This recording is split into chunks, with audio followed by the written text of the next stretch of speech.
Understanding footage, इससे मेरा ये मतलब है कि आप जो शॉट्स होते हैं, जो फुटेज है आपके पास, उनकी टाइप्स को आप जान सकें। शायद आपको ये फीलिंग आती हो कि ये तो एक कैमरा पर्सन का काम है, क्योंकि उसने उसको रिकॉर्ड करना है, उसने उसको फिल्म करना है, या मे बी डायरेक्टर जो है जो उसको इंस्ट्रक्ट कर रहा होता है, जो उसको बता डायरेक्ट कर रहा होता है कि आपने ये शॉट लेना है, इसके बाद ये शॉट लेना है, ये उनका काम है। तो एज एन एडिटर क्या ज़रूरत है इसकी कि आपको भी ये शॉट टाइप्स पता हो? तो इसका मेरा जवाब ये है कि ये बिल्कुल एक एडिटर को बहुत ज़रूरी है कि उसको भी पता हो कोई एग्जैक्ट शॉट टाइप क्या है। क्योंकि अगर हम एक प्रॉपर फिल्म या ब्रॉडकास्ट इन्वायरमेंट में बात करें प्रोफेशनली, तो वहाँ पर ये टर्मिनोलॉजीज यूज़ होती हैं, और इन्हीं की बेस पे आपका पेपर वर्क, आपका शॉर्ट टाइप्स के थ्रू, या आपके जिस तरह से भी आपकी कम्युनिकेशन होती है डायरेक्टर की आपसे या असिस्टेंट डायरेक्टर की आपसे, तो वो इन्हीं टर्म्स में होती है। मिसाल के तौर पे एक कैमरा पर्सन ने अगर एक मीडियम शॉट फिल्म किया हुआ हो, और आपको मीडियम शॉट का अगर एग्जैक्टली ना पता हो, और आपके पास डिफरेंट वेरिएशंस मौजूद हों, तो आपके लिए वो ज़रा कंफ्यूजिंग हो सकता है। तो इसके लिए बहुत ज़रूरी है कि आपको एग्जैक्टली उन शॉट टाइप्स का पता हो। शॉट टाइप्स की हमने बात की, इससे पहले मैं आपको बता दूं कि शॉट होता क्या है। आप में से अक्सर ने कभी कोई लाइव मैच या कोई लाइव कॉन्सर्ट या कोई भी शो अटेंड किया होगा। तो उसमें बेसिकली क्या होता है कि अगर हम सिर्फ एक लाइव क्रिकेट मैच की बात करें, तो इस वक्त हमारे पास क्रिकेट मैच में 20+, 25, 28 जितना भी आप ऐड कर लें, तो इतने कैमरास लगे होते हैं, और उन सब की रिकॉर्डिंग मिक्सचर होके, बेसिकली एडिट होके आपके पास स्क्रीन पे आ रही होती है। लेकिन अगर आप उसको लाइव देख रहे हैं, तो आप तो एक जगह पे बैठे हैं, आपका एक पॉइंट ऑफ व्यू है, आपका एक ही फ्रेम है जिसमें आपको वो नज़र आ रहा है। तो वहां पर बैठ के आप उस सारे एम्बियंस, उस सारे इन्वायरमेंट को तो एंजॉय कर सकते हैं, लेकिन जो आप अपनी स्क्रीन पे डिटेल में देखते हैं, वो आप वहां पर बैठ के उसको वो फील नहीं कर सकते। अब वो क्या देखते हैं आप स्क्रीन पे? तो आपके पास क्या होता है, उस सेम जगह पे जहां पर आप मैच देख रहे हैं, डिफरेंट पोजीशंस पर डिफरेंट कैमरास हैं, उनके कैमरा ऑपरेटर्स हैं, और वो हर कैमरा एक डिफरेंट शॉट टाइप आपको दे रहा है। तो वो जो different camera persons different position पर और डिफरेंट शॉट टाइप्स में आपको डिफरेंट वेरिएशन में आपको जो शॉट दे रहे हैं, या आपको जो स्क्रीन पे आपके पास इमेजेस आ रही हैं और एडिट होके आप उसको देख रहे हैं, तो वो फर्दर उसमें एक ड्रामा ऐड कर रही है, फर्दर उसमें एक इंटरेस्ट डेवलप हो रहा है, और आपको डिटेल नज़र आ रही है। आपको लॉन्ग शॉट में, चलें लॉन्ग शॉट तो एक जरा टेक्निकल टर्म है, मैं आपको कहूँ आपका वाइट शॉट कह लें हम इसको फिलहाल अभी तक, कि वाइट शॉट में आपके पास सारा इस वक्त आपको नज़र आ रहा है। क्लोजअप में आपको डिटेल नज़र आ रही है, और अब तो इतनी इंफॉर्मेशन ऐड होती जा रही है कि आपको एक्सट्रीम क्लोजअप, आपको एक्सप्रेशन, आपको ओवर द शोल्डर, आपको हर तरह के शॉट टाइप्स आपको लाइव इवेंट में देखने को अपनी स्क्रीन पे मिलते हैं। तो हम बात कर रहे थे कि शॉट क्या है। तो ये जो कैमरा पर्सन्स आपको डिफरेंट लोकेशंस पे जाके जो इमेजेस, जो फ्रेम बना रहे होते हैं, इनको हम कहते हैं शॉट। और ये डिफरेंट शॉट एडिट होके आपको फाइनल फॉर्म में अपनी स्क्रीन पे नजर आते हैं। तो ये जो शॉट्स होते हैं, ये कितने टाइप्स के होते हैं, इनकी क्या क्या वेरिएशन होती है, इस पे हम नजर डालते हैं। मेजरली हम इनको दो पार्ट्स में डिवाइड कर सकते हैं। एक तो हमारे पास बेसिक शॉट्स, और दूसरा हमारे पास कॉम्प्लेक्स शॉट्स। बेसिक शॉट में आपके पास long shot, medium shot, closeup, over the shoulder, two shot, इस तरह के शॉट्स इन्वॉल्व हैं। ये ज़्यादातर स्टैटिक शॉट्स हैं, इनमें मूवमेंट नहीं है, इनमें आपके कैमरे की या आपके फोकल लेंथ की मूवमेंट नहीं है। और जो कॉम्प्लेक्स शॉट है, उसमें आपकी मूवमेंट इन्वॉल्व है। वो कैमरे की मूवमेंट हो सकती है, वो लेंस की मूवमेंट हो सकती है, वो सब्जेक्ट की मूवमेंट हो सकती है, या इन सब के कम्बिनेशन से भी जाके वो चीज़ बन सकती है। आइए हम एक नज़र डालते हैं बेसिक शॉट्स पे। और इन बेसिक शॉट्स को समझने से पहले मैं आपको एक टिप भी दे दूं कि आप अगर एडिटर के तौर पे काम करते हैं, और आपका प्लान है कि आप खुद चीज़ों को फिल्म भी करें, एज एन कैमरा पर्सन आप खुद उसको रिकॉर्ड करें और खुद बाद में उसको एडिट करें, तो इन शॉट्स को तो आप रट लें, बिल्कुल इसको आप रट लें, क्योंकि ये जो है ये बेसिक आपकी कन्वेंशंस हैं। आप इसको कंपेयर कीजिएगा किसी भी फीचर फिल्म में, किसी भी हॉलीवुड लेवल फिल्म में, या किसी भी सिनेमा की फिल्म ब्रॉडकास्ट के किसी भी शो से, तो आपको ये सारी शॉट टाइप्स उसमें नज़र आएंगी। और इसमें आपको एक फ़ायदा ये भी हो सकता है कि कभी आप अगर शूट करने जाएं और आपका स्टोरी बोर्ड उस तरह से प्लान नहीं है, मे बी आप कोई डॉक्यूमेंट्री शूट कर रहे हैं, तो आप अपने सब्जेक्ट को, अपने कैरेक्टर्स को इन डिफरेंट वेरिएशंस में शूट कर सकते हैं। और इसके बाद फिर आप उसको, आपके पास एडिट में पॉसिबिलिटीज बढ़ जाती हैं, आपके पास ऑप्शन ज़्यादा, आपके पास चॉइसेस ज़्यादा हो जाती हैं। तो ये जो बेसिक शॉट्स हैं ये क्या हैं? सबसे पहले हम बात करते हैं लॉन्ग शॉट। और लॉन्ग शॉट में हमारे पास फर्दर जो इसकी वेरिएशन है वो है एक्सट्रीम लॉन्ग शॉट, वो है हमारे पास वेरी लॉन्ग शॉट, और हमारे पास long shot. Extreme long shot में अगर आप देखें तो इस वक्त जो है आपके पास एक बहुत ही वाइड फ्रेम है। आपके पास आपका सब्जेक्ट, जो आपका कैरेक्टर है, वो भी आपको नज़र आ रहा है, और जो उसके इर्द गिर्द इन्वायरमेंट है वो भी आपको काफ़ी ज़्यादा नज़र आ रहा है। बहुत ज़्यादा डिटेल इसमें आपको नज़र नहीं आएगी क्योंकि ये बहुत वाइड शॉट है। उसके बाद जो वेरी लॉन्ग शॉट है वो इसका थोड़ा सा टाइटर वर्जन, आपका जो कैमरा है वो थोड़ा सा और जूम इन हो गया है। इसमें आपका सब्जेक्ट आपको पूरा नज़र आ रहा है, आपका इन्वायरमेंट भी आपको नज़र आ रहा है, लेकिन as compare to extreme long shot ये थोड़ा सा जूम इन ज़्यादा हुआ। अगर हम सिंपल लॉन्ग शॉट की बात करें तो इसमें जो आपका सब्जेक्ट है वो आपको सर से लेके पाँव तक पूरा नज़र आ रहा है, और थोड़ा सा हेडरूम, एक डिसेंट हेडरूम है सर के ऊपर भी और थोड़ा सा पाँव के नीचे भी, तो आपको एक पूरा सब्जेक्ट अपना नज़र आ रहा है। इसके बाद अगर हम बात करें मीडियम शॉट की, तो मीडियम शॉट में भी आपके पास मीडियम लॉन्ग शॉट है, आपके पास एक मीडियम शॉट है, और आपके पास एक मीडियम क्लोजअप है। अगर हम मीडियम लॉन्ग शॉट की बात करें तो इस वक्त जो हमारा सब्जेक्ट है, हमें थोड़ा सा एक डिसेंट हेडरूम है, उसके सर के ऊपर थोड़ी स्पेस है, और नीचे घुटनों तक वो उसका शॉट है। थोड़ा सा इन्वायरमेंट भी विजिबल है कि वो किस जगह पर है, और मेजर इसका जो पॉइंट है वो ये है कि वो सर से लेके घुटनों तक आपको अपना सब्जेक्ट नजर आ रहा है। इसके बाद जो सिंपल मीडियम शॉट है उसमें आपको सर से लेके वेस्ट तक, जो आपकी वेस्ट लाइन है, यहां तक आपको अपना सब्जेक्ट नजर आ रहा है। मीडियम क्लोजअप थोड़ा सा इससे ज़्यादा और जूम है, और वेस्ट लाइन से थोड़ा सा ऊपर होके आपके पास आपका सब्जेक्ट जो है आपको सर से लेके चेस्ट के थोड़ा नीचे तक नज़र आ रहा है। अब हम बात करते हैं क्लोजअप की। क्लोजअप में आपके पास simple closeup, big closeup, extreme closeup जैसी ऑप्शन मौजूद है। क्लोजअप में आप देख सकते हैं कि आपको अपने सब्जेक्ट का पूरा चेहरा सर से लेके उसकी चिन तक पूरा फ्रेम में नज़र आ रहा है। उसके बाद अगर हम बात करें बिग क्लोजअप की, तो आप देखें कैमरा आपका और जूम इन हो गया है, टाइट हो गया है, और उसका सर जो है फोरहेड तक कट चुका है, और चिन उसकी पूरी है उस फ्रेम में।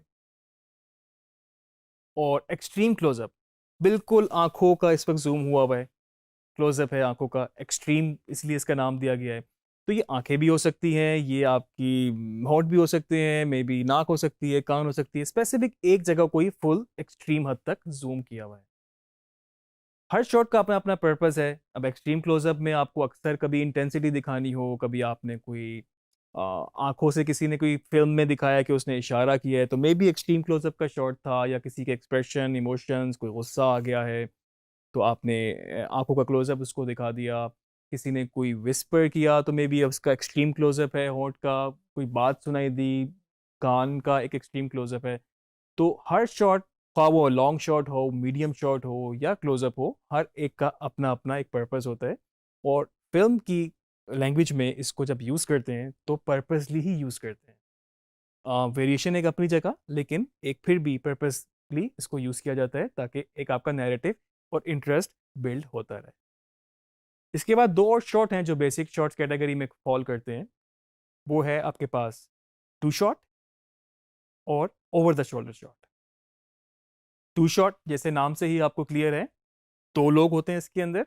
अगर दो लोग आपस में बात कर रहे हैं, ख्वाह वो खड़े हुए हैं या बैठे हुए हैं, और दोनों ही आपके एक फ्रेम के अंदर आ रहे हैं बेसिकली, तो आप उसको टू शॉट का नाम देंगे।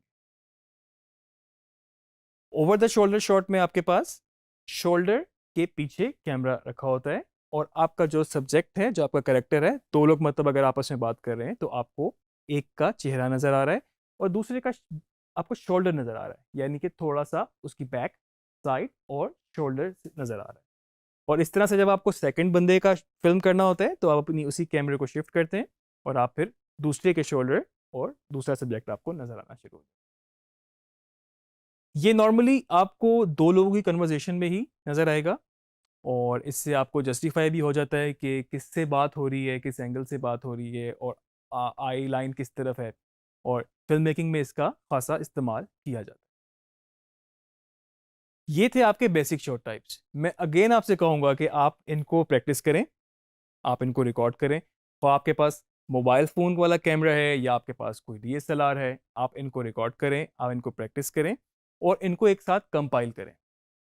रिगार्डिंग वीडियो एडिटिंग, मैं आपको ये बताता चलूँ, अक्सर लोग कहते हैं कि एक इसमें आपको अगर लॉन्ग शॉट यूज़ करना है तो मे बी उसके बाद आपको क्लोज़अप लगाना हो, या आपको वेरी लॉन्ग यूज़ करना है तो उसके बाद आपको मीडियम पे जाना हो। तो बिल्कुल मैं आपको एक टिप दूंगा कि आप इस तरह का कोई भी फार्मूला अपने जहन में ना बिठाएं, आप सिर्फ उस कंटेंट को समझें।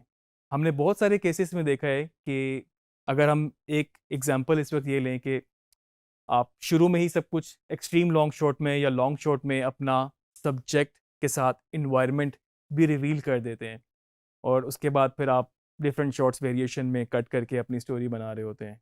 और हमने कई केसेस में ऐसा भी देखा है कि टोटली रिवर्स शुरू होता है, like may be extreme close up से आपका सीक्वेंस या आपका सीन शुरू हो, उसके बाद आप डिफरेंट शॉट टाइप्स में गए और एंड में जाके आपने रिवील कर दिया कि आप किस इन्वायरमेंट में बैठे हैं और ओवरऑल आपके इर्द गिर्द क्या है। तो आप इसको बिल्कुल डिफरेंट तरीके से, डिफरेंट अप्रोच से आप इसको यूज़ कर सकते हैं। मेन चीज़ है आपको पर्पसली आप इन शॉर्ट्स को यूज़ करें, कंटेंट वाइज इसको यूज़ करें, सोच समझ के यूज़ करें, जहाँ पर आपको ज़रूरत हो वहाँ पर जाके आप उस शॉर्ट को चेंज करें, तो आपके एडिटिंग में, आपकी स्टोरी टेलिंग में एक बहुत बेहतर फ़र्क होगा। तो ये कुछ हमने बेसिक शॉर्ट्स देखे। अब मैं आपको कुछ बताता हूँ कॉम्प्लेक्स शॉर्ट्स। नाम ही कॉम्प्लेक्स है तो थोड़ा सा आप समझ सकते हैं कि ये इसको फिल्म करना भी थोड़ा सा ज़रा कॉम्प्लेक्स हो सकता है, और मे बी इनको यूज़ करना, अपने एडिट के अंदर फिट इन करना भी थोड़ा सा टेक्निकल हो सकता है। आपको कुछ चीज़ों का ख्याल इसमें रखना पड़ेगा। तो सबसे पहले इसमें मेरे पास जो है बेसिकली वो लेंस मूवमेंट है। आपका कैमरा एक जगह पर प्लेस है और आपका लेंस जो है बेसिकली उसकी फोकल लेंथ चेंज हो रही है। आम अल्फाज में हम इसको बोलें तो जूम इन हो रही है या मे बी जूम आउट हो रही है। कैमरा आपका एक ही जगह पर फिक्स है, सिर्फ आपकी फोकल लेंथ इसमें चेंज हो रही है। सेकंड जो हमारे पास कॉम्प्लेक्स शॉट है वो बेसिकली कैमरा मूवमेंट है। तो उसमें अगर हम इमेजिन कर लें कि कैमरा हमारा एक ट्राइपॉड के ऊपर है और उसको हम मूव कर रहे हैं, मे बी हम उसको टिल्ट कर रहे हैं। हमारा शॉट शुरू हुआ है आसमान से और उसको हम मूव करते करते, टिल्ट करते करते हम उसको ले आए अपने सब्जेक्ट पे जो कि इस वक्त ज़मीन पे खड़ा है, या फिर हमने उसको पैन करना शुरू किया। अक्सर आपने देखा हो कि कैमरा आपका एक जगह पर है और वहाँ से वो पैन होना स्टार्ट हुआ, आपका शॉट पैन होता होता दूसरी जगह पे चला गया है, सेम टाइम एंड स्पेस में रहते हुए।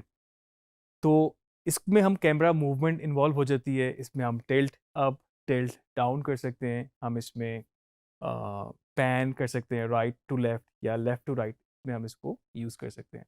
एक आपको मैं टिप दे दूं इसमें कि आप जब भी इसको यूज़ करें, रूल वाइज आपकी जो मूवमेंट होती है बेसिकली इसकी शॉट की, तो आप स्टैटिक से शुरू होती है और जहाँ पे जाके वो रुकती है तो वहाँ जाके आपका शॉट कंप्लीट होता है। तो आपने उसको मूवमेंट के बीच में बेसिकली नहीं काटना होता, ये रूल के खिलाफ है। कई केसेस में हमें नज़र आता है कि बीच में कट हो जाता है। मे बी वो तब होता है जब आप कोई मोन्टाज बना रहे हो, मोन्टाज हम आगे डिस्कस ज़रूर करेंगे। या इस तरह भी होता है कि अगर वो मूवमेंट पे ही कट हुआ है तो नेक्स्ट शॉट भी मूवमेंट के बीच से ही शुरू हुआ है, वो स्टैटिक शॉट नहीं है। तो जब आपका शॉट मूवमेंट पे होगा और मूवमेंट में ही अगर आपने कट कर दिया और नेक्स्ट शॉट स्टैटिक है, तो वो रूल के खिलाफ है। वो आपको देखने में भी आपको एक अजीब सा उसमें जर्क लगेगा, जंप लगेगा, और वो वैसे भी आपको इस तरह से प्रैक्टिस नहीं करनी चाहिए। तो ये टिप मैं आपको इसलिए भी दे रहा हूँ कि अगर आप जब अपना फिल्म कर रहे होते हैं तो आप थोड़ा सा ड्यूरेशन को भी जहन में रखें। मिसाल के तौर पे आपने सिर्फ एक 1.5 मिनट या 2 मिनट का एक न्यूज़ रिपोर्ट या एक पैकेज ही क्यों ना बनाना हो, तो उसमें अगर आप बहुत ही लंबा पैन या बहुत ही लंबा ड्यूरेशन का टिल्ट दे देंगे तो उस शॉट को उस स्ट्रक्चर के अंदर, उस एडिट के अंदर एडजस्ट करना आपके लिए मुश्किल हो सकता है। तो मे बी उसमें आपको 5 सेकेंड, 4 सेकेंड, 6 सेकेंड मैक्सिमम का आपको पैन या टिल्ट देना चाहिए, ना कि आप उसको 15 सेकंड 20 सेकंड पे लेके जाएं, वो आपका उसके अंदर फिट इन नहीं होगा। इसके बाद जो हमारे पास कॉम्प्लेक्स शॉट है उसमें बेसिकली कैमरे की मूवमेंट भी इन्वॉल्व है और साथ में लेंस की भी मूवमेंट इन्वॉल्व है।